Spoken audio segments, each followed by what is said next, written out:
Good afternoon, and thank you for joining us as we share the mandatory vaccination policy for all public service employees in core government departments, as well as agency boards and commissions. To further protect the health and safety of Newfoundlanders and Labradorians, our government is also introducing a regulation that will make COVID-19 vaccination mandatory for other groups of front-facing essential workers. People like personal care attendants, paramedics working for private companies, and early childhood educators. On behalf of Newfoundlanders and Labradorians, I cannot thank the dedicated members of our public service and those frontline workers enough.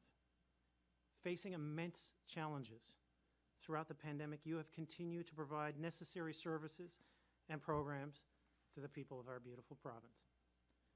Navigating working from home with children cared for as well, you have never wavered in your commitment to providing the best service for Newfoundlanders and Labradorians. Thank you.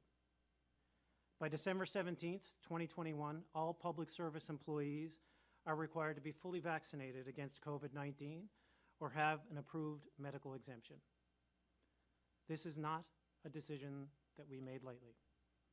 With the Delta wave hitting our province with a fourth wave, we are aiming for over 90% and beyond for those eligible to receive their vaccine. Our mandatory vaccination policy is another tool to make this a reality for Newfoundlanders and Labradorians.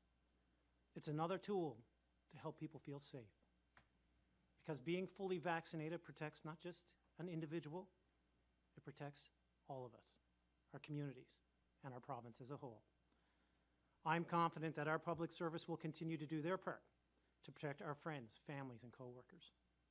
I'll now turn things over to Minister Coady as President of Treasury Board, who has done an exceptional job in navigating this mandatory vaccine policy. Minister Coady. Thank you very much, Premier Furey. As we all know, COVID-19 is still within our province and creating difficulties and hardships for our families and our communities. Vaccinations are effective in helping to reduce the spread and severity of COVID-19. As Premier Furey said, the Government of Newfoundland and Labrador is introducing a mandatory vaccination policy. This policy applies to all public service employees in core government departments as well as Crown corporations. By December 17th, 2021, all public service employees are required to be fully vaccinated against COVID-19 or have an approved medical exemption in line with guidance from the College of Physicians and Surgeons of Newfoundland and Labrador.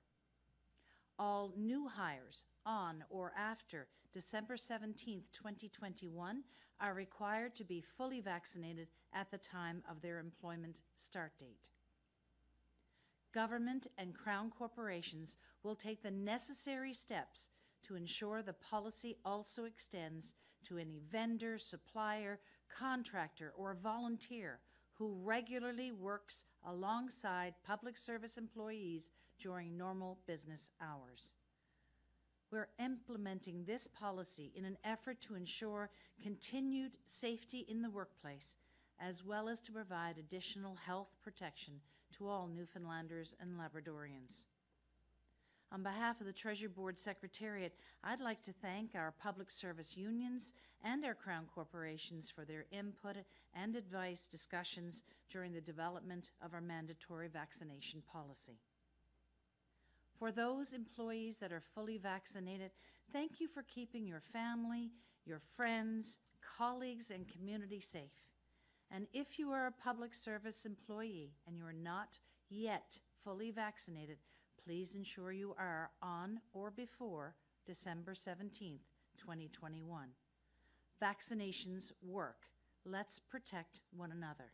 I'll now ask Minister Haggie to give his remarks. Thank you very much, Minister Coady. Just about the only constant throughout COVID-19 has been the need to change and adapt as latest science and new data come out. We're in the fourth wave, and we've seen evidence of that here, and we know our best defense is full vaccination. 2 doses provides the best protection. It significantly reduces the risk to yourself of getting getting the disease or getting a severe version of the disease. It protects you, it protects your family. Hospitalizations are much reduced, and it helps prevent the spread. Now, with the launch of the vaccine passport for the province, your ability, your choice as to what activities and what businesses you can access has also been affected beneficially by having the vaccination. But as government, we must continue to lead by example. And having heard about Minister Coady's actions, we will also be drawing up regulation to mandate COVID vaccinations for employers beyond the core public service. And this too will come into effect on December the 17th of this year. Some examples of places where employees and volunteers would need to have full vaccination would be things like personal care homes, private health clinics, regulated childcare, and fire departments. We're working to be in line with our federal and provincial counterparts across the country, stepping up, as the Premier said, to provide you with the tools to help each other help ourselves. The more people we have vaccinated, the better our barrier will be against COVID-19, and the nearer we will get and stay to our new normal. So again, thank you to all of those 90-odd% who have had one shot and the 82% who've had two shots. I would encourage anybody who's had only one shot to get a second, and anybody who's not got vaccinated to go and get the shot. Thank you very much, Premier. Well, thank you, Minister. We'll now turn things over to the media for questions. Thank you, Premier. For the benefit of our speakers, we have 2 media in person and 4 joining by phone. There will be 2 rounds in the question and answer session, which will give each reporter the opportunity to ask 1 question and 1 follow-up per round. Our first question is from Patrick Butler, Radio Canada. Please go ahead and make your way to the mic. Hello. So for talking about core government, but also these other employers who will be affected, for those employers that are not part of core government, who's going to decide who will have to, what are the consequences? Who's going to be deciding those? Are they going to have to follow them? And if businesses or if these other organizations don't follow them, are there penalties for those employers? Probably best addressed to you, Minister. Thank you very much for the question. We have said very clearly in this policy, this is for all public servants as well as Crown corporations, but any organization that has that works alongside of government, anyone, any contractor, anyone that really works day to day alongside of core government, any vendor, any supplier, even any volunteer who regularly works alongside of public sector employees, their employees will be required to be double vaccinated, to be vaccinated against COVID-19 on or before December 17th. So we will be speaking to all the, and the Crown corporations as well as core government will be speaking to any contractor, any vendor, any supplier, or any volunteer that works alongside the public service employees. They would have to be vaccinated, or they will not be able to participate in government activity. And we don't seem to have a clear number of precisely how many people aren't vaccinated at this point, be it in public service or in these other employees of these other employers that work with government. We've seen in Quebec this past week that government had to delay its implementation date for a mandatory vaccine. Is that going to happen here? Are we going to learn later on in the process just how many people this is actually going to affect? We certainly don't hope so. I mean, we think that we've done good due diligence here and provided an ample timeline by introducing the Vax Pass. We started socializing this through the media, through these channels, almost a month ago now. So people knew that this was coming, and we've given an extra long runway to get the vaccines that are required. But I mean, as the Minister has said, and nothing is certain in this COVID-19 pandemic. Our intention isn't to change the deadline, but our intention was never to have a deadline to begin with. So, we will adapt accordingly as the evidence and as the virus changes. But as it stands right now, that deadline is firm, and we've learned lessons, of course, from Quebec and other jurisdictions along the way. Mark Quinn of CBC, please go ahead and make your way to the mic. Thank you, and good morning. In the list of other organizations that we were given includes schools and post-secondary institutions. So if I understand correctly, does this mean that teachers will be required to be vaccinated by December 17th? That's correct, yep. Yeah, but yes, by December 17th, any public service will have to be, on or before December 17th, will have to be fully vaccinated, and that includes teachers and post-secondary institutions. Okay. And as a follow-up, does this mean that if those people, those teachers at schools and post-secondary education institutions aren't vaccinated, that they'll be expected to take leave without pay? Certainly, the policy does say that if you do not have a medical exemption, that would be the requirement. We'll look into the circumstances around that, but policy adherence is required, and we would expect that public servants would adhere to that policy, and we'll be working with our civil servants to ensure that they are. Of course, there is in the policy the thought, and the good thought, I think, that every job is different, and there is an affordability for accommodation if one can exist. But certainly that's not the intent. The intent is for everyone to get vaccinated, and as the Minister has so brilliantly navigated, this has been with consultation with the unions to ensure that this is the path that everyone was okay with. Thank you. Noah Shepard, VOCM, please go ahead. Thank you. With healthcare worker shortages, how will it be possible to suspend any healthcare employees without pay if they are not abiding by the new policy? Well, first of all, I think before I turn it over to Minister Coady, most importantly, it's our job as government to protect the citizens of this province in definitely turbulent times. And so if a healthcare worker is in a hospital exposing people who are vulnerable, immunocompromised to this virus, that's unacceptable, and we can't allow that to happen, and would arguably cause more destruction within the healthcare system itself than suspending someone without pay. So this has all been contemplated. We hope it's not a big problem. Certainly we're encouraging people to get vaccinated. The Vax Passport will help to that. But we can't have vulnerable people who often have no choice who they see in the healthcare system be exposed against, when it's the basic substance of the harm principle that we're trying to capture here. But Minister, I don't know if you want to speak to the exact details of, what happens after someone refuses to get a vaccine. Thank you very much, Premier. We fully expect policy adherence. I've been, I think, quite clear on that. There are circumstances for medical exemption, and we will adhere to all legislative requirements as well. For example, anything under the Human Rights Act would have to be considered as well. But contravention of this policy, given the circumstances, could result. And may result in the employer asking the employee to be absent from the workplace without pay.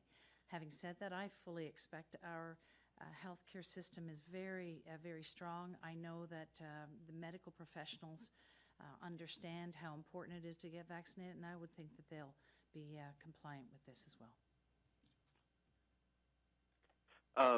Just to follow up, how will you ensure employers, specifically employers who may work very closely with their employees, will in fact enforce the policy?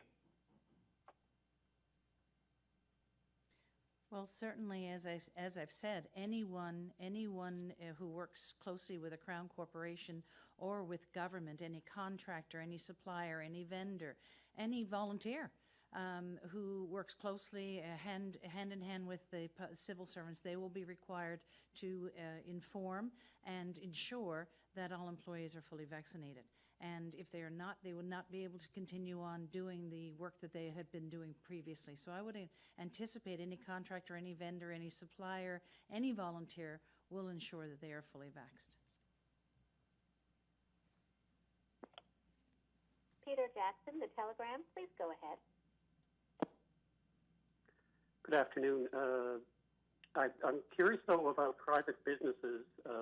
With the government, it's easy to implement a policy that its employees cannot continue working. What kind of penalties or enforcement will you be using for private businesses that decide they're simply not going to follow the policy?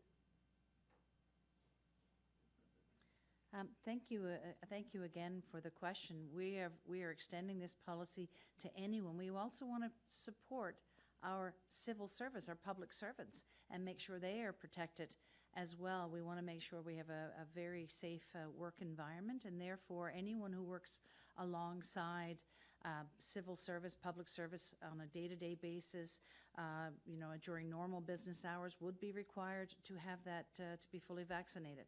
And as I said, that any contractor, if you're a contractor to government, if you're a supplier to government, we would expect for the business to ensure their employees that are having that connection and contact with public servants, that they would be fully vaccinated, and we will make sure that they are as they come into the workplace. It's possible I didn't phrase my question. I'm talking about businesses that have nothing to do with public service, but serve vulnerable populations or must utilize the Vax Pass. These are apparently also required under the policy to be vaccinated. I'm wondering how will that be enforced for private businesses that have nothing to do with the public service? Regulation. Yeah, so we will be implementing a regulation to ensure it's enforced. As we work through that regulation in the next week or so, we'll provide updates about enforcement and penalties. But as it stands right now, we wanted to make sure everyone was fully aware. Sorry, I'm not looking at the camera because I'm talking to you on the speakers here. As we're looking, we wanted to make sure everyone was giving the best timeline that was afforded in order to reach that December 17th. So those details will become available over the next week or so. Okay, thank you. Dave Salter, NTV, please go ahead.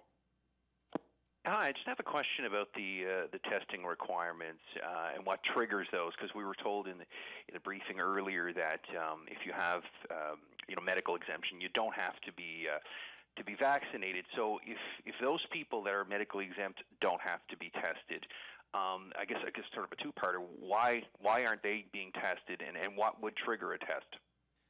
So I can deal with the medical side. First of all, that should be such a small percentage of Newfoundlanders and Labradorians that it shouldn't materially cause any outbreaks or impact any health services.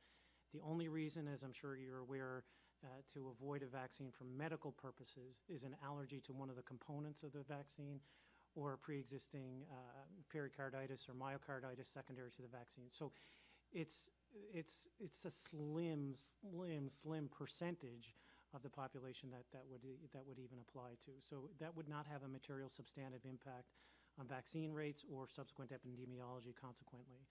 But Minister? Thank you. And as the Premier indicated, we're expecting an incredibly small number of people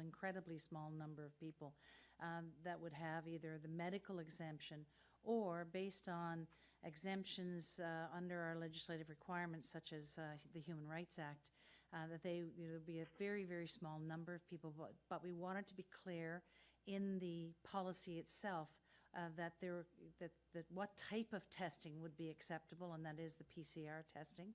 And so we were clear in the policy what type of testing, but it would be a very, very slim number of people that may apply to. It could only be triggered if, for example, there is an exemption under some legislative requirement. Other than that, we're not expecting those types of tests to be required. NAPE is having a meeting, or I should say a news conference after this. What's your take on how the unions will respond to this?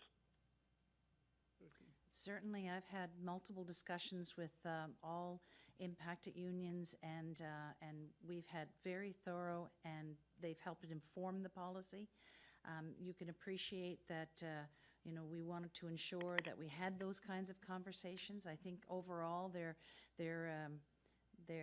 supportive of vaccinations. They would be informing their, I'm sure they'll be working with their members to help inform and encourage many people as possible to be vaccinated. And we've worked through the language and the policy and worked through, and they've advised us on some of that. So I think overall they'll be supportive of the vaccination requirements. They will be wanting to ensure that it is applied, that we do adhere to any requirements, legislative requirements, human rights requirements. They'll want to make sure of that. They'll want to make sure that people are treated fairly. And I think we've reached a good balance in our approach in this policy. Thank you. Emily Deming, All Newfoundland and Labrador. Please go ahead. Thank you. For the businesses, specifically the private businesses where the NLVAX pass is required, would the employers need to enforce this for all employees or just those who physically work in the places where the pass is required? Knowing that that could apply to employees that work outside the province even, but work for a business in Newfoundland where the Vax pass is required, or if they have employees who, say, work at home. I understand you're still working on regulations, but generally. Sure.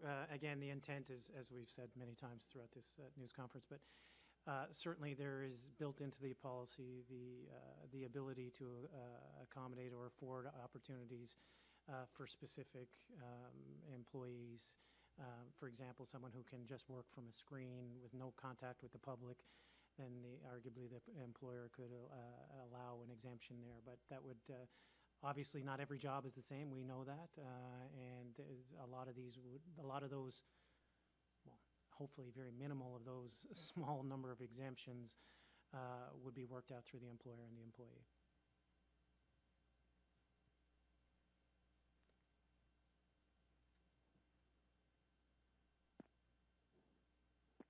Do you have a follow-up question, Emily? No, thank you. We will now begin round two. And once again, reporters will have one question and one follow-up question. Patrick Butler of Radio Canada. I'm curious about contingencies. This applies to teachers, nurses, paramedics. We know that these are fields where there are shortages in some cases. What are the contingencies in place if on December 17th, there is a significant number of people in any of these fields who aren't able to work anymore? Well, thank you. An important question, because we do want to make sure that we have employees, and we do want to make sure that we have robust numbers of employees being able to provide the service. I will say that I'm anticipating that those in the healthcare professions in particular will understand the value of vaccinations, will understand what we're trying to achieve here in protecting not only a secure workforce and workplace and what I'm going to call safety in the workplace, but also protecting the larger population of Newfoundland and Labrador. So I'm anticipating that, especially as you've pointed out, in the healthcare field, they'll understand the value of being vaccinated, and for not only for themselves and their families, but for the safety of the workplace and the safety of Newfoundlanders and Labradorians. So I'm not anticipating the challenges that you have presented. But I will say that we want to encourage more people to enter into those fields, and we want to encourage, that they are a good workplace, a good healthy workplace, a good safe workplace, and we want to encourage people to enter into those fields. Patrick, I would just add that when you're considering the question posed, you need to consider also the contingency that would be required should an infection get into the teaching system or into the hospital system. Our job is to protect as best we can, and this is a tool, this is a mechanism that will prevent the infection from getting into, just say, a nursing shift staff or an emergency department or a series of teachers in a staff room that would allow the outbreak to occur and then subsequently cause other stresses on the system. That said, we've been incredibly fortunate here in Newfoundlanders and Labradorians in that, to echo Minister Coady's statements, Our healthcare workers have stepped up time and time again. Our teachers have stepped up time and time again. Our frontline workers have time and time again.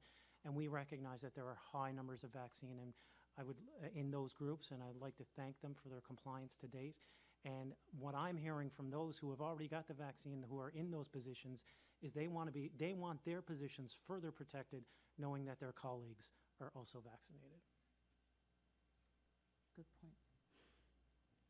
And just because we're all here, I'd like to ask a question about Muskrat Falls. This week we had news of delays with the project.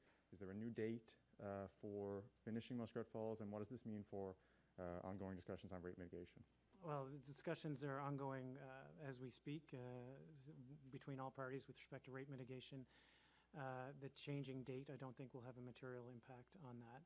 As per a new date, I hate to say date definitive or definitive date because it seems like none of them have been, and I'm wise to that. But certainly, we're working with Ms. Williams to see what the most recent update will be in terms of like date of completion. Mark Quinn of CBC, please go ahead. Yes, we were expecting there would be an announcement today regarding mandate and vaccinations for government employees, but not, I think, the other organizations that have been listed as well.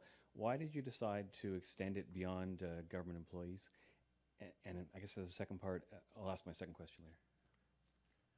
Well, certainly anyone who works side by side, hand over hand with a government employee, any contractor that may be doing work in a building, any supplier or vendor or volunteer that's working, we want to ensure that safe workplace. And so we've included that, those individuals in this. And also we want to make sure, and I think this is for Dr. Haggie or Dr. Furey, we will be making a change to regulation to ensure personal care homes, for example, that may be privatized are also protected because, of course, the health implications of those, child care centers, for example. And so that regulation will be moving forward in the coming weeks. Sure, and I think Minister Haggie has been rather silent, unusual for these conferences, Minister, but I don't know if you have a point to make here. Yeah, certainly. Thank you, Premier. With regard to personal care homes and private healthcare facilities, by and large, our experience is that their vaccination rates for staff mirrors that of the community in which they live. One of the good things is that lately there is now no community in the province with first dose rates below 80%, and those numbers are slowly climbing. Our aim really is not the stick as much as anything else. It's the carrot of relative normalcy with vaccination widely throughout the system, healthcare system, businesses, service industries in general. So really and honestly, from the point of view of private healthcare providers, again, the comments about protection of vulnerable individuals that hold in regional health authority facilities are just as equally applicable there. And as a follow-up, I take from what's been said that we don't know exactly how many people may or may not be vaccinated who work for government or groups that work with government. But do we think that it mirrors the percentage in the general population, for example? Yeah, certainly we do. I mean, we're lucky enough now to be over 90% with one dose. I think that's, again, a testament to how seriously Newfoundlanders and Labradorians have taken this. We have no reason to believe that there would be a maldistribution or skewed distribution different than the sample from government employees. We certainly know that healthcare employees, for example, and teachers have far greater than 90%. And that's again, a testament to that group of hardworking women and men. Thank you. Noah Shepard of VOCM, do you have any questions? I do. Will any of these private businesses following the NL Vax Pass have to submit some form of record to government to prove all employees are fully vaccinated? Well, certainly government, core government and crown corporations will be speaking with their contractors, will be looking to vendors and suppliers, any volunteers to ensure that they have through the Newfoundland VaxPass, that they meet the requirements of this policy. So they'll be have to come forward with their VaxPass to ensure that as they're working alongside of public servants, that they are, providing that safe workplace. So yes, they'll have to provide that documentation. With regard to the regulation, I'd leave that to Dr. Haggie. Yes, certainly. Sorry, I was on mute. The issue around regulation is those are nearly done, and they will be released, and that information will be out there. There's an enforcement piece, and Premier's already alluded to that at the moment, but this may fall through one of several mechanisms, and we have not yet finished the draft of which mechanism we would use, whether it's OH&S or what.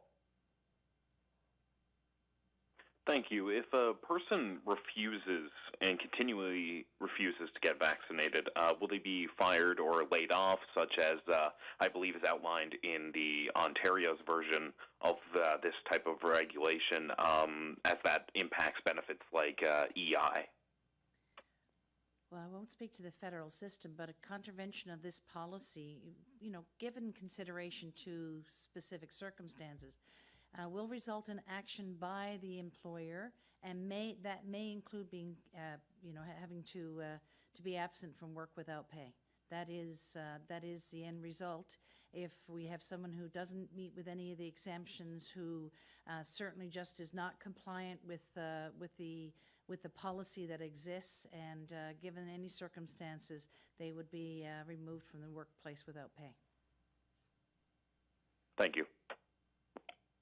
Peter Jackson at the Telegram. Do you have any questions? Yes, I do. First, I'd like to clarify something that Minister Coady said back near the beginning.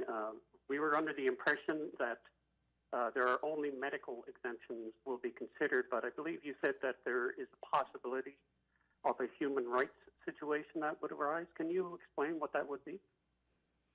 With any policy, and thank you, Peter, for the question, but with any policy that government would have, we have to be adherent to legislative requirements. And I specifically mentioned, for example, the Human Rights Act.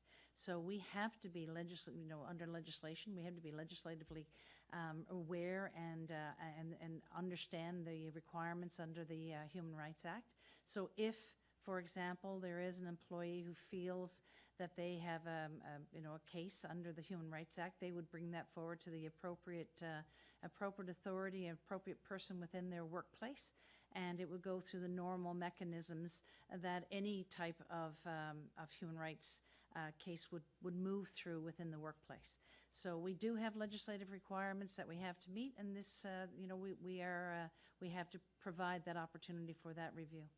Peter, I would just add that that's not different than any other policy Right. that we bring in as a government. If people think their human rights are violated in the workplace, then there are mechanisms for them to use to resolve that and challenge it. And as the Minister said, that existed before this piece of policy, and will obviously exist well beyond this policy as well. So that's not something particularly specific to this policy. Okay, thank you. And I'd also like to ask about the number of healthcare workers within the government system that are vaccinated. We recently got an exact report from Memorial University as to how many staff are vaccinated. Quebec has been able to provide an exact number of healthcare workers. Is there, at some point, are we going to get a percentage of healthcare workers who are and aren't vaccinated? Certainly, I'll turn it over to Minister Haggie, but we believe it to be quite high. Part of the issue is self-identifying on the system, but go ahead, Minister. Yeah, the short answer there, Peter, is yes. The Premier alluded to the fundamental issue there was that we use the self-identification mechanism for healthcare workers when they registered for their vaccine. So we will be in a position to do this, and in actual fact, I think the regulation and the mandate to the core government will actually clarify that extremely quickly. Thank you. Dave Salter with NTV, do you have any final questions? Yeah, I have a question for the Premier. It's regarding Muskrat Falls. I know you answered one earlier there, but just want to clarify if you have any sense of how this delay is going to impact the cost of the project. I wish I had a vaccine for Muskrat Falls, I can tell you that. I mean, we're still working through it. Obviously, when there are delays, there are financial impacts, and we are working with Ms. Williams to come up with how this materially impacts the bottom line of the project.